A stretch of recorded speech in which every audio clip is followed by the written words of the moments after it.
Birthday గర్ల్కి cake అస్సలు నచ్చలేదు. Cake చూడగానే చాలా డిసప్పాయింట్ అయిపోయింది. Hi guys, welcome back to my channel Victorious Cakes. ఈరోజు 1 kg కేక్ ఆర్డర్ వచ్చింది. Actually this cake is for my nephew. Actually first dress కలర్లో cake చేద్దాము అనుకున్నాము. బట్ డ్రెస్ కలర్ వచ్చేసి లైక్ కాపర్ అండ్ మెరూన్ షేడ్లో ఉంది. And copper అనేది like కేక్లో it's not possible right. So అందుకని చెప్పేసి స్కిప్ చేసాము. తనకి బ్లూ కలర్ చాలా ఇష్టం. సో అందుకే ఏదైనా బ్లూ కలర్లో చేసే పిన్ని అని చెప్పింది. సో అందుకే నేను 2 డిఫరెంట్ బ్లూ షేడ్స్తో ఫినిష్ చేశాను కేక్ లుక్ని. Actually next day morning 10 o'clock cake cutting. So నేను బిఫోర్ డే నైట్ అనేది నేను కేక్ ఫినిష్ చేసుకొని జస్ట్ రఫ్గా ఫినిష్ చేసి నేను తనకి పిక్ పంపించాను. అండ్ మార్నింగ్ లెగ్గానే ఆ కేక్ చూసి పిన్నింటి ఇలా చేసింది, అస్సలు కేక్ బాగాలేదు అని చాలా వరి అయిపోయింది. బికాస్ ఇంకా నేను దానికి ఫైనల్ టచ్ అనేది ఇవ్వలేదు కదా, ఇంకా అంతేనేమో అనుకుంది. చాలా వరి అయిపోయింది.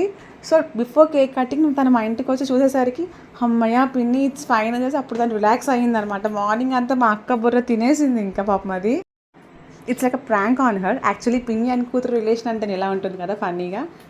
If you like the cake, do like, share and subscribe my channel. Thank you.